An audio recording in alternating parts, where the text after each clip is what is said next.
Muy buenos días.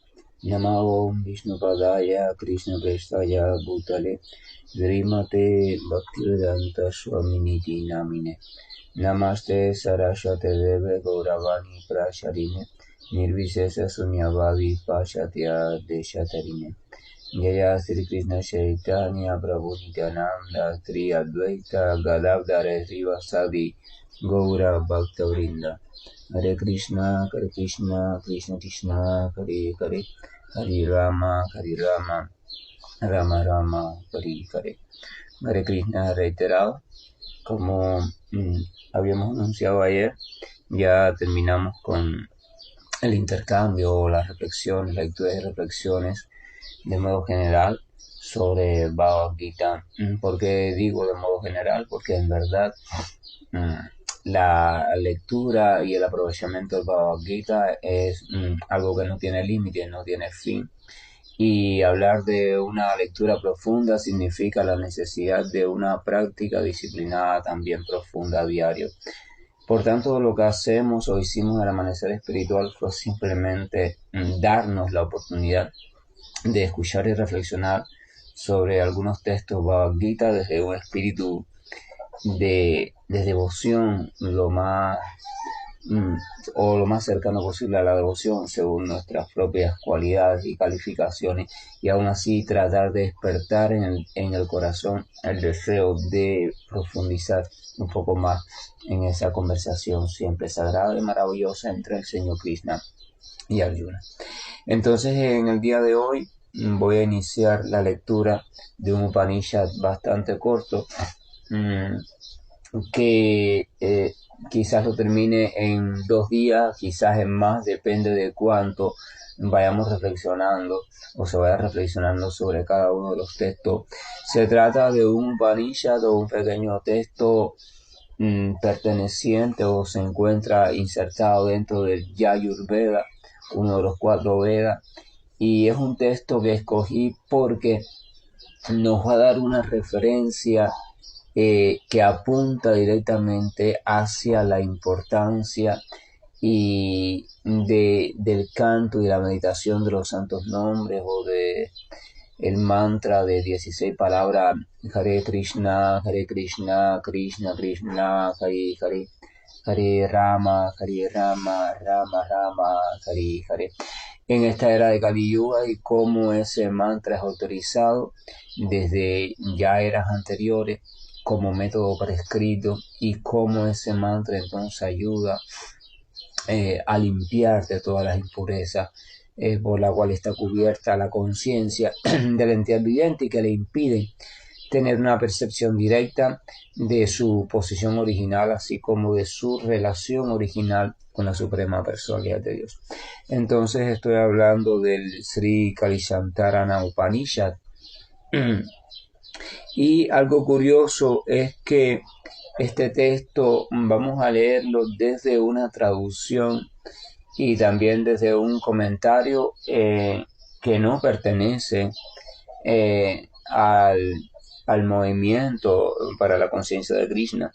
O sea, muchas veces uno podría pensar, bueno, sí, claro, si los textos que leen los leen siempre, los publicados o los referentes siempre a los que publicaron o publican dentro del movimiento de conciencia de Krishna, entonces es lógico que van a escoger únicamente los textos que apoyan el mensaje de ese movimiento. Sin embargo, este texto no ha sido publicado nunca por el movimiento de conciencia de Krishna y tampoco incluso se encuentra dentro de los textos más citados. Aún así, el señor Chaitanya Mahaprabhu, siglo XVI, el avatar dorado, hace referencia a él porque también lo toma como uno de los textos autoritativos que apoyan su misión. O sea, la misión del señor Chaitanya era distribuir libremente amor puro por Dios y esto lo hace mediante la revelación y masificación del canto de los santos nombres. O sea, el método de Chaitanya o la misión del Señor como Chaitanya fue eso, fue revelar, fue diversificar, fue llevar a cada rincón lo que estaba prescrito para Kali Yuga. O sea, la llave que abría la puerta del camino de despertar de amor por Dios en el corazón de cada entidad viviente, o el canto de los santos nombres. Pero antes del señor Chaitanya comenzar a hacer eso, el señor Chaitanya debe saberse que desde muy jovencito ya era un gran erudito o estudioso y conocedor, y perfectamente había comprendido los textos védicos y los podía explicar con una autoridad impresionante. Entonces, cuando el señor Chaitanya estudió y comprendió perfectamente todos los textos védicos, entonces él también pudo comprender la esencia. O sea, pudo comprender que, por supuesto, estamos en Kali Yuga, pudo comprender lo que estaba pronosticado para Kali Yuga, pudo verlo por su experiencia propia, entonces pudo comprender que todos los textos védicos hacían alusión de una forma u otra al método para Kali Yuga. O sea, ya la receta, ya el método a seguir por los enfermos fue prescrito antes que la enfermedad llegara. En la medicina o en la ciencia material vemos que sucede lo contrario. O sea, un medicamento o una metodología de afrontamiento de una enfermedad o padecimiento, o de por ejemplo, la pandemia, nunca surge antes que aparezca el problema. O sea, la solución se encuentra después de que el problema ya apareció, porque entonces se estudia el problema, cuál es la causa, de dónde viene, cuáles son sus síntomas, etcétera, etcétera, etcétera. Vienen las hipótesis, los ensayos clínicos. En eso puede pasar mucho tiempo, muere mucha gente, hasta que se van encontrando algunas posibles soluciones o algunas posibles conductas que puedan paliar un poquito los efectos nocivos, ¿verdad? Pero en el caso de la cuestión espiritual no es así. ¿Por qué? Porque ya todo lo que va a pasar ya ha pasado. O sea, ya está conformado en un plano muy sutil. Entonces los sabios, encabezados por el Señor, o sea, por el empoderamiento del Señor, conocen eso, pueden tener acceso a eso, ven fácilmente qué es lo que está por manifestarse, porque ya eso está manifestándose a nivel sutil. Entonces, por decirlo de una manera entendible, ellos comprenden las señales de los tiempos y pueden pronosticar con facilidad qué va a pasar. Eso tampoco, no piensen que es un hecho misterioso. Por ejemplo, si usted ya tiene un conocimiento sobre los efectos del alcohol, y usted ve a una persona que por primera vez comienza hoy a beber alcohol, empieza a darse unos tragos de una bebida alcohólica, entonces usted puede fácilmente decirle a esa persona: si sigues bebiendo a ese ritmo de esa bebida, más o menos en media hora vas a empezar a experimentar tal cosa. Después, a los 45 minutos vas a perder el control tal y tal y tal, y aproximadamente a la 1 hora y pico estarás en tal estado, y a las 2 horas estarás, en tu caso que no has bebido nunca, incluso puedes estar sin conciencia. O sea, para usted esa persona no le hace caso, esa persona sigue bebiendo, y el que esté bebiendo con esa persona o el que esté cercano a esa persona va a poder ver con claridad cómo de una forma u otra se va manifestando el pronóstico que usted hizo. La pregunta sería: ¿usted es adivino? No. Usted simplemente ya conocía el proceso, incluso usted puede haberlo experimentado en su vida propia anteriormente, y entonces ya usted conoce los efectos por experiencia propia o por estudio científico. Entonces usted conoce los efectos y ya usted dice: como él va a seguir bebiendo, déjame ir preparando tal cosa y tal cosa, y prepara algunos remedios que comúnmente se utilizan para aquellas personas que se han emborrachado o han llegado a estado de embriaguez profundo, ¿verdad? Entonces eso hicieron los sabios movidos por el Señor. Ellos sabían que si la humanidad seguía en el camino por el que iba, que es una ley universal, va a seguir por el camino por el que va, eso está dado por hecho, entonces la humanidad iba a sufrir un deterioro gradual en los 4 aspectos básicos, o sea, un deterioro gradual en cuanto a la compasión, en cuanto a la austeridad, en cuanto a la veracidad y en cuanto a la limpieza, tanto externa como interna. Son los 4 pilares del Dharma. Ese deterioro, por supuesto, no se iba a dar al mismo tiempo. Ese deterioro iba a comenzar generalmente por uno de los puntos y al irse deteriorando ese punto iba a dar lugar a que otro punto de eso se deteriorara, y esos dos puntos iban a dar lugar al deterioro del tercero y por último el deterioro de los cuatro. Y después de manera gradual iba a irse deteriorando tiempo tras tiempo, era tras era. Entonces eso era visiblemente pronosticable. Entonces ya en base a ese pronóstico, ¿qué hicieron? Bueno,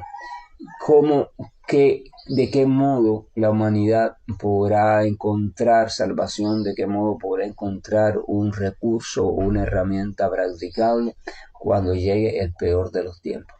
Cuando llegue el tiempo donde el deterioro empiece a entrar en su fase más crítica, donde se deteriore no solo los tiempos en sí mismos, o sea, la influencia, la atmósfera, los tiempos, el espíritu de la época, sino también se deteriore fisiológicamente el ser humano, sus condiciones físicas, su fuerza, su resistencia, su equilibrio interno, su sistema nervioso central, o sea, todo lo que es la maquinaria del ser humano, su duración de la vida, y se deteriore también su naturaleza mental por tanta confusión también, o sea, su estado mental, sus capacidades mentales también comiencen a deteriorarse. Cualquiera puede ver que Kali Yuga, y aún no estamos ni siquiera a los finales de Kali Yuga, falta mucho, pero ya se puede ver el gran deterioro o debilidad mental en el aparato mental del ser humano, sea problemas de memoria, problemas de coordinación de pensamiento, estrés, ansiedad, etcétera, etcétera, delirios, alucinaciones,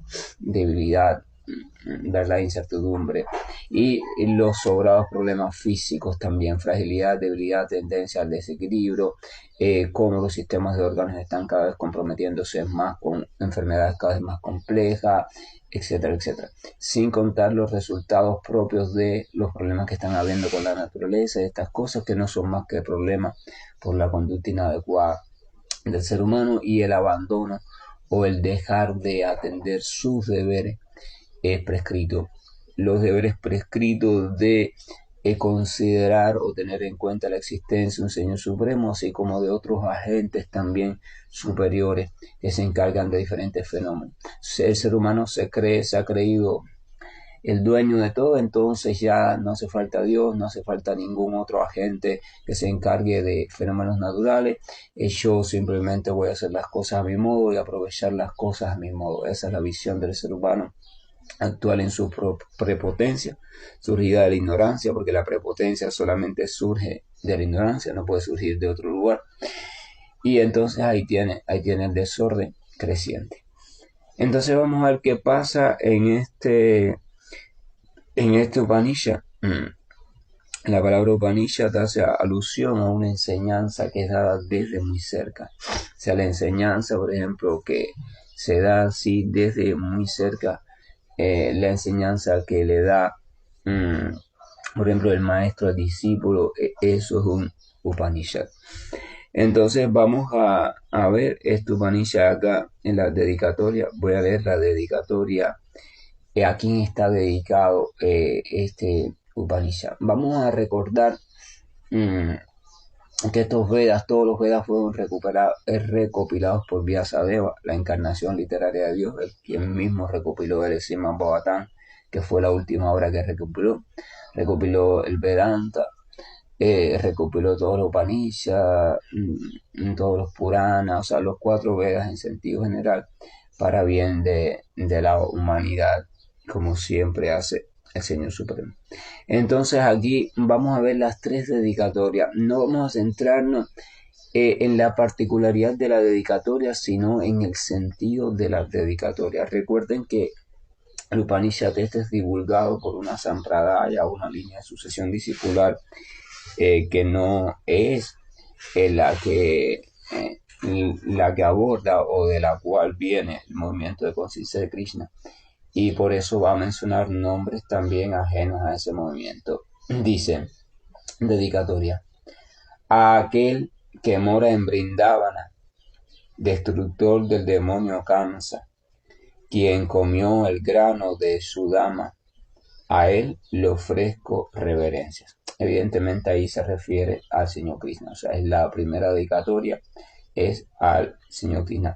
Es una forma parte de la etiqueta, por decirlo así, o del protocolo. Siempre los libros referidos a temas espirituales siempre primero hacen alusión o brindan respeto a la suprema personalidad de Dios, al Señor Supremo, en la forma en que el escritor lo tiene concebido, ya sea en la forma personal, en la forma impersonal o en la forma como la sílaba OM. O sea, el problema o la cuestión no es qué nombre utilice, sino cómo hace referencia al Señor Supremo. O sea, primero complacer al Señor Supremo, primero mencionar al Señor Supremo, primero dar todas las gracias al Señor Supremo, dar toda la reverencia al Señor Supremo. Y eso es una enseñanza que deberíamos adquirir e ir introduciendo en nuestra vida.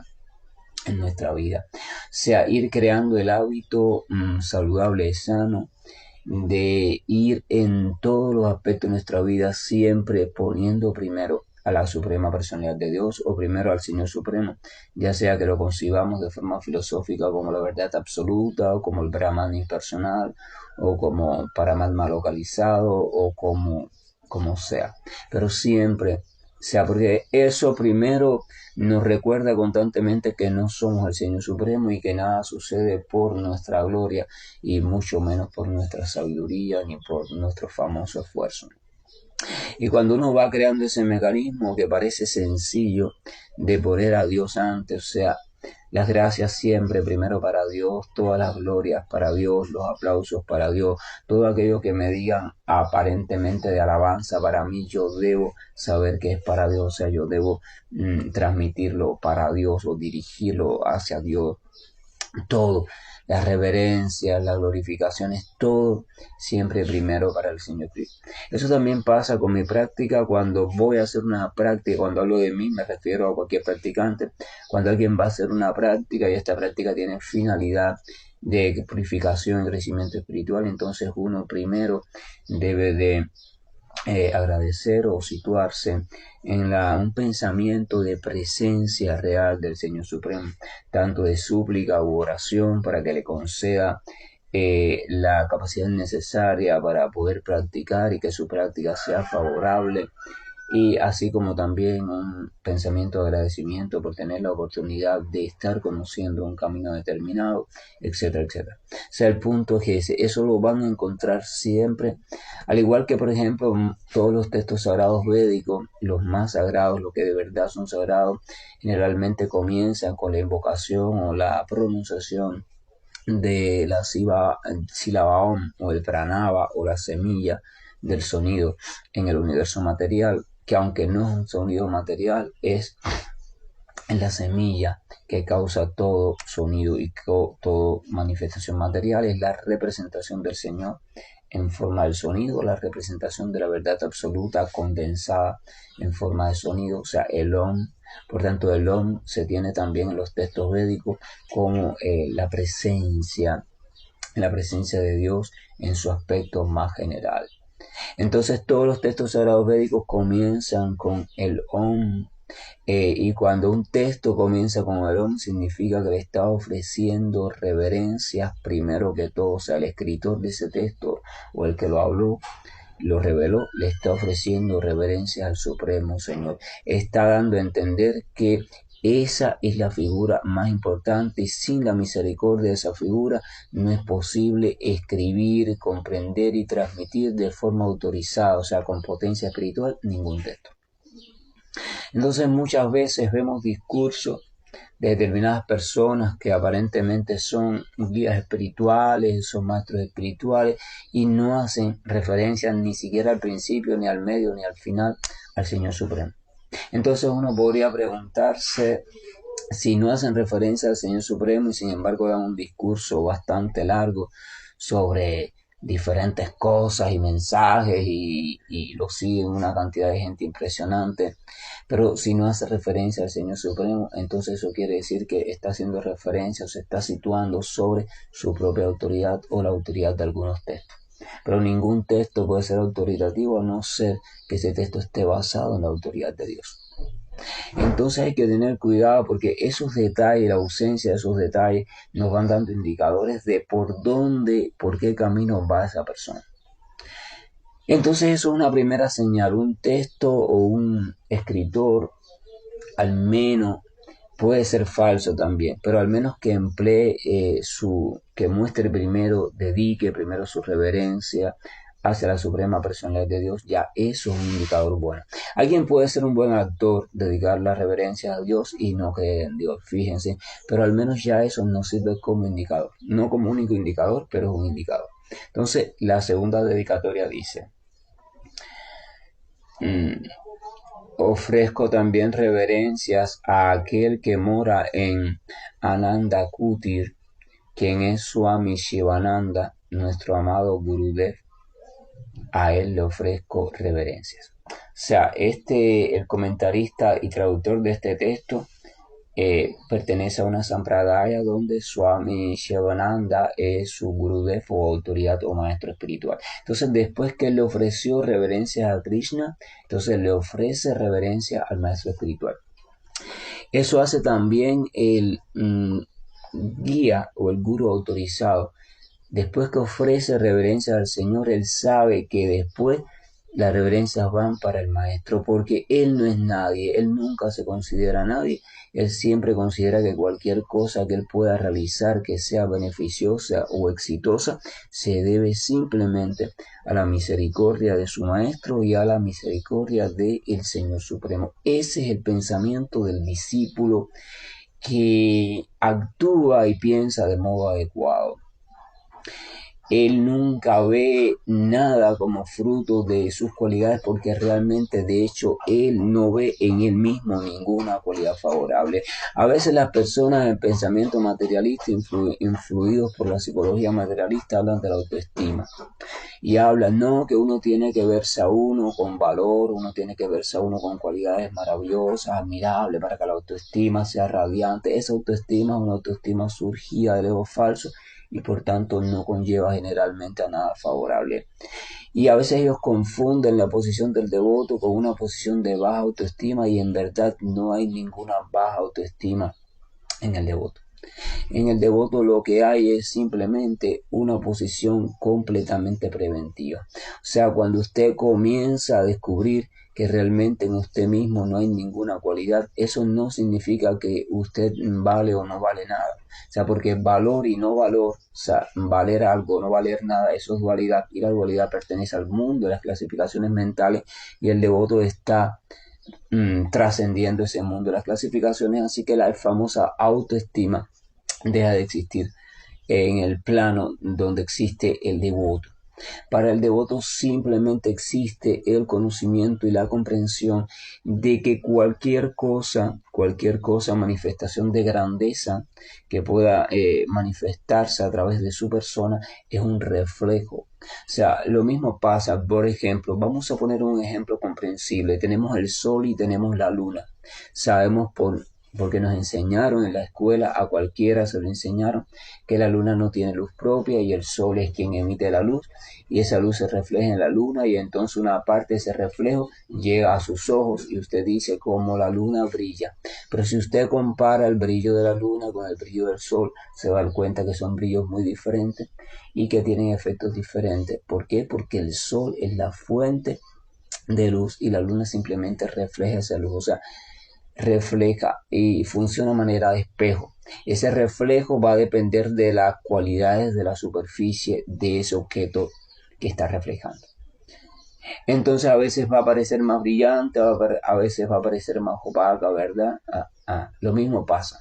El devoto y la persona sincera que se va entregando al conocimiento de Dios va comprendiendo que en verdad cualquier hecho maravilloso, deslumbrante, cualquier hecho que sea capaz de iluminar a alguien, de dar conocimiento a alguien, de despertar compasión en alguien, cualquier hecho que sea capaz de hacer algo realmente bueno en este mundo material, entonces se debe comprender que ese hecho realmente no emerge de mí, no viene de mí como ser humano. Ese hecho no es más que un reflejo imperfecto, según mi capacidad de refracción, de las cualidades divinas, del Señor, de la misericordia del Señor. Pero yo, el devoto comprende, yo no soy un cristal transparente, yo es imposible que yo pueda reflejar ese hecho. Entonces, si ese hecho se está reflejando en mí, es porque otro intermediario está teniendo la misericordia de ayudarme a que eso suceda. Y eso es la gracia de mi maestro espiritual. Entiéndase por maestro espiritual aquella persona que lo instruyó o le dio la información de cómo transitar el camino hacia Dios, o aquella persona que, porque pertenece a una institución determinada, siguió un ritual determinado y lo acogió oficialmente, o sea, lo que se llama iniciación. Pero también entiéndase por maestro espiritual aquel que conoce perfectamente la ciencia de Dios. Es el maestro espiritual. Entonces, a veces esa persona siente una gran simpatía por usted, porque ve en usted cualidades bondadosas, por lo que sea, porque ve un potencial en usted. Entonces, esa persona siente en su corazón compasión hacia usted, misericordia, y siente cariño hacia usted y ora por usted, y en su pensamiento en solitario, aún entonces sin saberlo, esa persona está pensando en usted. Entonces esa persona está concediéndole su misericordia, le está permitiendo que usted pueda acceder a una parte del potencial que ya esa persona accedió, pero eso lo hace por esa persona. Entonces el maestro espiritual viene siendo como una extensión eléctrica. A veces uno quiere colocar un aparato eléctrico en un lugar de la casa donde no encuentra ninguna toma de corriente para ponerlo. Entonces, ¿qué hace uno? Busca unos cables o va a la tienda, compra unos cables, o si ya lo tiene, algo que se llama extensión, ¿verdad? O sea, una instalación, unos cables de un largo determinado que por un extremo tiene para poner en una toma de corriente y por el otro extremo tiene en sí mismo ya una toma. Entonces eso permite que la persona vaya hacia la otra habitación, conecte el extremo allí a una toma de corriente y ya en el otro extremo acá, en la otra habitación, tiene corriente y puede poner su equipo. Entonces el equipo es el devoto, el practicante simple, aquel que está anhelando ser sirviente de Dios. La extensión es que el maestro espiritual o el guía o aquel más adelantado que ya tiene más avance en ese sendero, y entonces la fuente a donde se conecta la extensión sería el Señor Supremo, aunque en verdad sería el maestro de ese maestro y después se conecta al otro maestro y así hasta llegar al Señor Supremo. Eso se llama parampara o sucesión discipular. Entonces, el que alguien ofrezca reverencia al Señor Supremo, agradezca al Señor Supremo, pero automáticamente después ofrezca reverencia a su o sus maestros espirituales o personas que de una forma u otra han contribuido a que él esté avanzando, llegando a los puntos a los cuales está llegando. Eso es también una señal que muestra bondad en el corazón, que muestra comprensión y muestra también otro indicador de que esa persona está más o menos bien situada. Entonces, vamos a ver que como tercera dedicatoria ofrece de reverencia, le ofrece reverencia, dice: ofrezco reverencias también a aquel que viaja por todo el mundo, quien es Swami Vishnu Devananda, quien vive por el bien de la humanidad. A él le ofrezco reverencia. Entonces le ofrece reverencia al devoto predicador, al devoto que estaba llevando el mensaje por diferentes lugares de la tierra para bien de toda la humanidad. Hay un texto en sánscrito que dice: Vancha kalpataruyasha kripa sindhuvyate vasha patitanam pavanebhyo vaishnavebhyo namo namaha. O sea, ofrezco todas mis reverencias a los devotos del Señor, porque ellos son como árboles de los deseos que pueden satisfacer los deseos de toda la humanidad y liberarlas de la ignorancia. Está refiriendo al devoto predicador, aquel devoto que, movido por la misericordia del Maestro y del Señor, son capaces de transmitir un mensaje de liberación y hacer que la humanidad sienta en su corazón la frescura de este mensaje de amor por Dios en un grado mayor o menor, según la propia disposición o cualidad del devoto y también del receptor, y según el plan del Señor Supremo. Entonces la fórmula general es esta. Este devoto ofrece primero reverencias al Señor Supremo, reverencia al Maestro Espiritual y reverencia al devoto predicador. Ofrece reverencia a las tres autoridades. Ofrece reverencia a la divinidad o al Señor Supremo, ofrece reverencia al representante del Señor y ofrece reverencia al sirviente del representante del Señor. Entonces después es que comienza a atreverse a comentar o discutir sobre un texto, que es un texto donde está contenido enseñanza sobre Dios. Todos los textos que contengan enseñanza autorizada sobre el Señor Supremo ha de saberse que son textos no materiales, son textos de naturaleza espiritual. Las palabras no son espirituales, el modo en que está escrito, pero la fuerza que hay contenida es de modo espiritual porque se refiere a aquello que es supremamente y por siempre espiritual y además es la fuente de toda espiritualidad, el Señor Supremo. Entonces uno, para leer, comprender y sobre todo para tratar de transmitir, eso es un asunto más serio todavía, el transmitir. Hay personas que se ponen a transmitir textos y cosas sin sentir el más mínimo respeto ni por el Señor ni por el maestro espiritual. De hecho, ni siquiera tienen una figura guía porque creen que estudiando ellos mismos textos ya lo pueden comprender. Entonces ellos creen que no necesitan guías y ni siquiera tampoco han escuchado la explicación de bocas de otros, o sea, de un devoto predicado. Entonces violan esas tres autoridades y creen que pueden transmitir así, escribir y comentar sobre el texto, y lo único que hacen lamentablemente es perder a la humanidad y a su debido tiempo tendrán que responder por eso. Entonces yo me he detenido mucho tiempo en esta dedicatoria, obviando los nombres que menciona la dedicatoria, porque lo que quiero es que comprendan la fórmula, Señor Supremo, maestros espirituales y servidores de los maestros espirituales o devotos predicadores. Esa es la fórmula. Si usted quiere avanzar espiritualmente, medite en la necesidad y en la lógica, porque es lógico, de ofrecer respeto y tener en cuenta a estas tres figuras, a estas tres áreas, a estas tres categorías, a estos tres estatuas. Eso es importante. Antes de todo, eso es muy importante. No intente llegar a Dios por su cuenta. No se puede llegar a Dios por nuestra cuenta. No siga creyendo esa historia. Eso es falso, es una historia de irreverencia. Una historia que viola lo establecido por el propio Señor.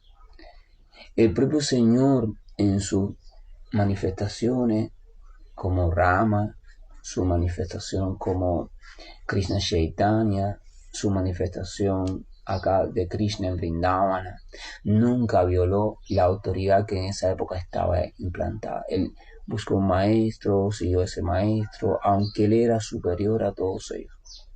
Pero aún así él dio el ejemplo en persona. ¿Ok? Entonces vamos a entrar en el primer texto o el primer mantra, primer sutra de este Upanishad. Dice lo siguiente. Por acá. Empieza con una alusión o también un llamamiento conocido quizás por algunos de ustedes hacia la paz al Señor Supremo y hacia la paz en el corazón. O sea,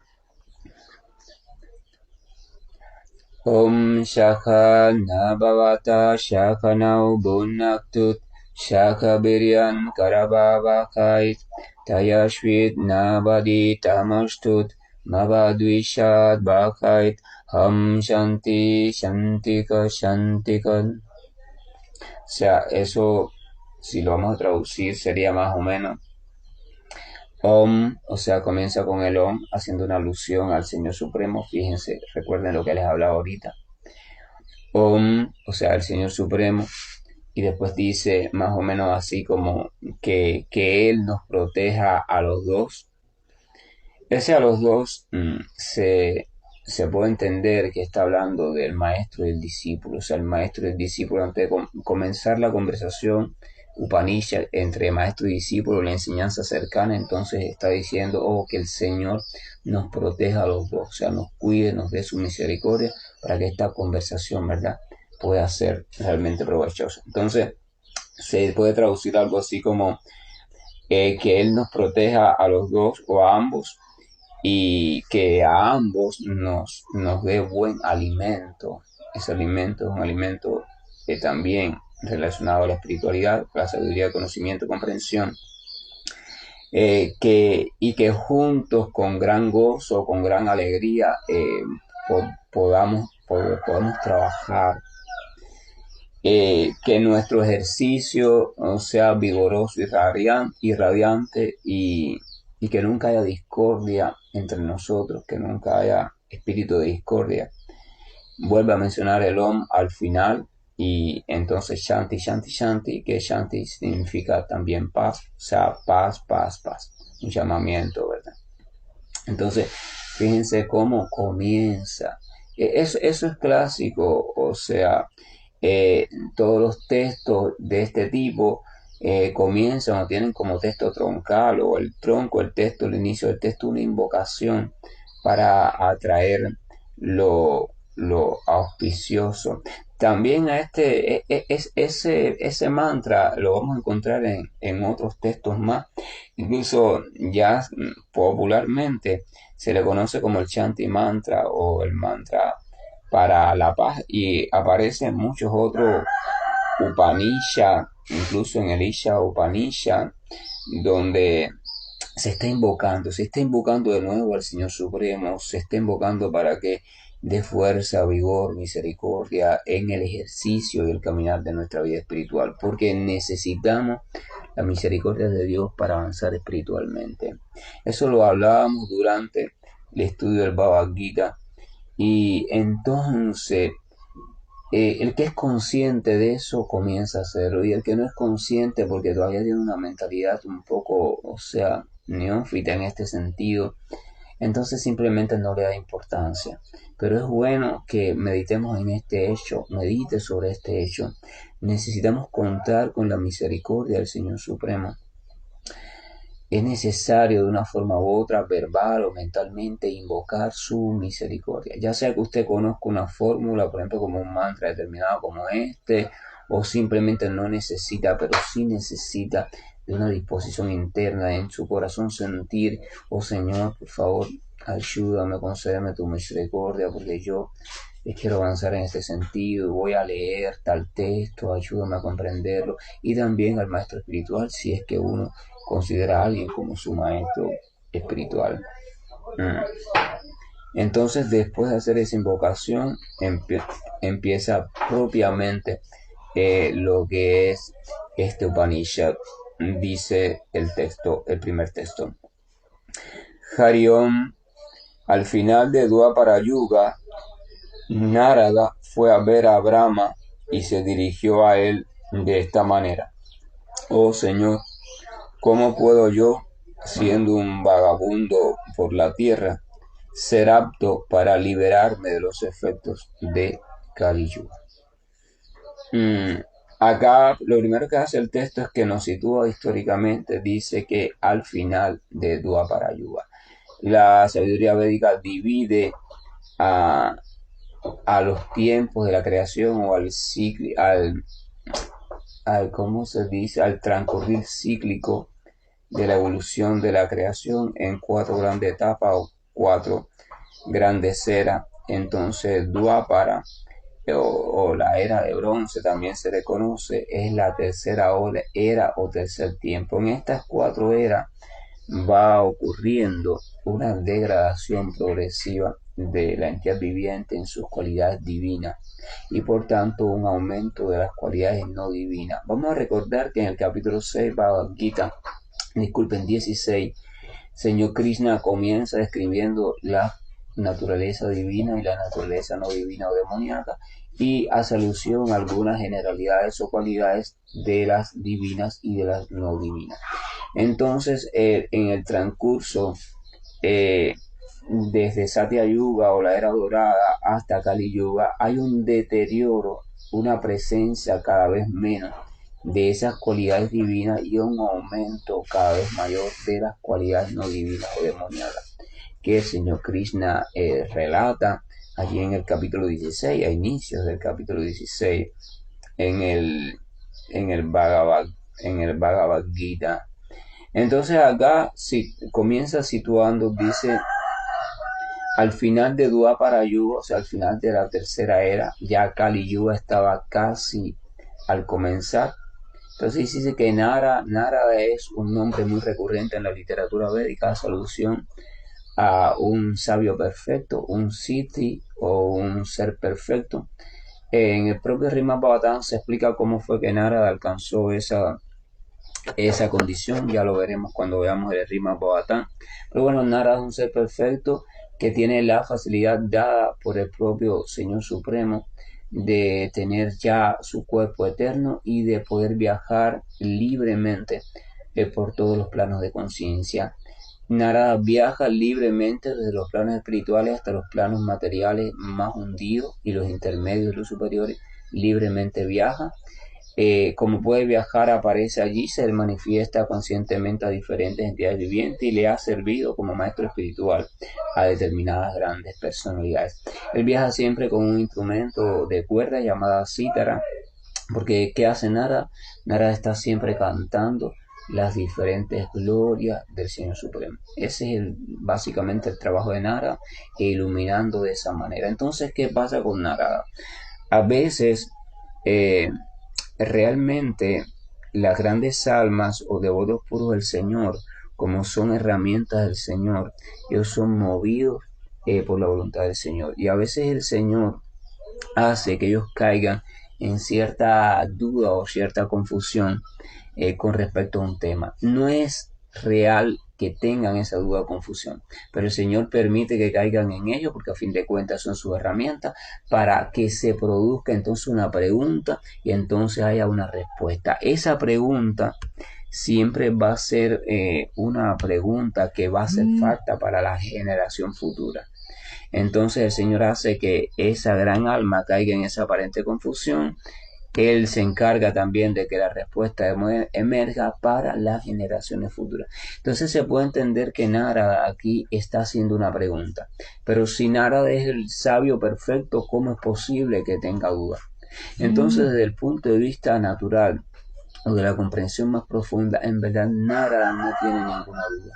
Esta duda se presenta porque el propio Señor Supremo en su guión sabio y en su forma, por decirlo así, de jugar un poco, el Señor hace que Narada quede así, medio nublado y confuso. Entonces Narada hace una pregunta. ¿A quién le hace una pregunta? A Brahma. ¿Quién es Brahma? La literatura describe a Brahma, o sea, el creador, el arquitecto del mundo material, la primera entidad viviente que surge en la creación, a quien se le da la misión de la manifestación cósmica, o sea, de todas las maquinarias estas para manifestar la vida. Entonces Narada es uno de los hijos de Brahma. Narada es una de las entidades vivientes primeras que surge a raíz de Brahma, o sea, como de las expansiones, uno de sus hijos, al igual que los 4 Kumaras.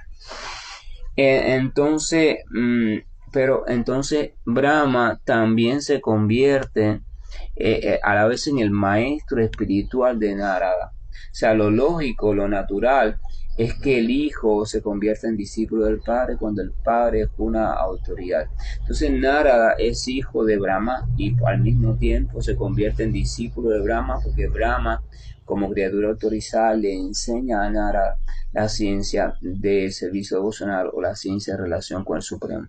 Entonces a Brahma, que es su maestro espiritual, además de ser su padre, es que Narada le está dirigiendo la pregunta y le dice: oh Señor, fíjense que no lo llama en ningún momento padre. Esto es importante porque la relación discípulo-maestro trasciende cualquier relación filial. Por tanto, la confianza o el exceso de confianza en la relación discípulo-maestro, cuando ésta se establece de manera formal y seria, debe de ser controlada. Nosotros podemos ser buenos amigos, usted y yo, pero ahora yo decido que usted es una persona que me puede guiar, que me puede instruir, y yo le pido a usted que se convierta en mi maestro, o yo lo asumo a usted en mi corazón como mi maestro. Entonces yo debo saber que debo de comenzar a poner aparte lo que es la amistad y la relación discípulo-maestro, porque si no, ese espíritu de amistad, ese espíritu de jovialidad, va a hacer que yo cometa sin querer algunas ofensas hacia usted como maestro, no hacia usted como amigo. Es importante esto. Usted es la misma persona, pero tiene dos personajes diferentes. Yo me estoy relacionando con usted como amigo y al mismo tiempo como discípulo, yo discípulo. Por tanto, como discípulo, cuando estoy en el papel de discípulo, tengo que asumir un comportamiento diferente a como estoy en el papel de amigo. Vamos a suponer que usted entra a la universidad a estudiar una carrera universitaria, o usted entra a la enseñanza media y le toca ser alumno de su padre o de su madre. En el aula, usted no puede tratar a esa persona como su padre o su madre, ni esa persona puede tratarlo como su hijo. Usted tiene que ver a esa persona como su profesor o su profesora, y esa persona debe verlo usted como su alumno o su alumna, y hacer con usted las mismas exigencias, hacerle los mismos requerimientos, y usted brindarle el mismo respeto que le muestra a todos los otros profesores. Aunque en la casa se lleven de manera diferente como padre e hijo, o como madre e hijo, o madre e hija. Esto es importante tenerlo en cuenta, porque esto influye en nuestro avance espiritual. Cuando yo estoy tratando un tema con una persona determinada y esa persona la he asumido como maestro para esos temas, en ese momento yo debo de asumir la actitud del discípulo. Una actitud respetuosa, una actitud dócil, entregada, una actitud servicial, una actitud completamente receptiva, una actitud de fe, confianza y de entrega. Aunque después ya, si yo también tengo una relación con esa persona desde otro punto de vista, entonces perfecto, después jugueteamos, salimos, compartimos un rato sobre chistes, cosas así, pero ya no van a ser temas de espiritualidad. Eso es importante tenerlo en cuenta. Entonces, Narada le dice, oh Señor, está diciendo, oh Señor, ¿verdad? Esto no lo vemos solamente aquí, en las culturas más tradicionales, incluyendo en Cuba, las generaciones antiguas, mis padres, mis abuelos, al padre generalmente no le decían padre, mucho se les inculcaba a los niños que le dijeran al padre Señor. Señor, ¿usted cree que yo pueda hacer esto? ¿Usted cree que yo pueda coger aquello? ¿Usted cree que yo pueda ir un momento en el caballo a buscar tal cosa? Mire, Señor, disculpe, Señor, ¿verdad? Y después vino el problema de que si la palabra Señor, que si era una palabra que implicaba de superioridad y que todos somos iguales y todo eso, entonces la educación tradicional se comenzó a destruir, al menos en Cuba, y se ha creado entonces un exceso de falta de educación, pero ese no es el tema. Entonces Nara dice, oh Señor, ¿cómo puedo yo, vagando por la tierra, ser apto para liberarme de los efectos de Kali Yuga? Nara está diciendo, bueno, ya Kali Yuga está por llegar, Narada sabe lo que viene en Kali Yuga, porque es un sabio, lo pronostica todo con gran facilidad, y sabe que Kali Yuga va a ser una era muy difícil, de mucho deterioro, donde la práctica de la espiritualidad o el conocimiento va a ser algo complejo, o sea, la salida de la entidad viviente del enredo material va a ser cada vez más complejo. Entonces, ahí es donde dice, él pensando, movido por la compasión del Señor, piensa en las generaciones futuras de Kali Yuga, o sea, en nosotros. Y le dice a Brahma, ¿cómo puedo yo? Pero él no se está refiriendo a él, porque él no está bajo los efectos de Kali Yuga. Él está en una posición trascendental. Está haciendo la pregunta por nosotros y para el beneficio de nosotros. ¿Cómo puedo yo, vagando por la tierra, vagando?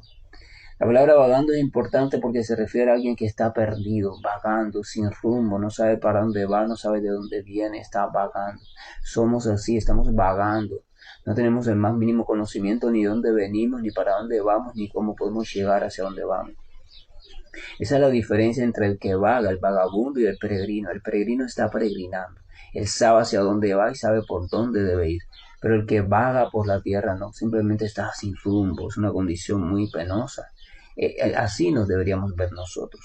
Dice, ¿cómo puedo yo, vagando por la tierra, ser apto para liberarme de los efectos de Kali Yuga. O sea, le está diciendo, oh maestro, por favor, indícame cómo puedo yo, así en esta condición tan perdida y tan deteriorada, en unos tiempos tan catastróficos, cómo puedo yo liberarme de la influencia de esos tiempos.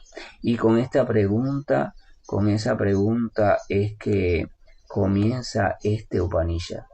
Y es una pregunta muy significativa porque es la pregunta que nos deberíamos hacer todos nosotros. Primero, percatarnos de lo difícil que son los tiempos, de lo difícil que es la vida material desde la ignorancia, de los enredos crecientes, y entonces preguntar, oh Señor, ¿cómo puedo yo liberarme de este enredo? ¿Cómo puedo yo vivir la vida o la existencia de esta manera, o sea, de otra manera, mientras que tenga que estar en este cuerpo material y en estos tiempos? Así comienza el Sri Kalisantarana Upanishad.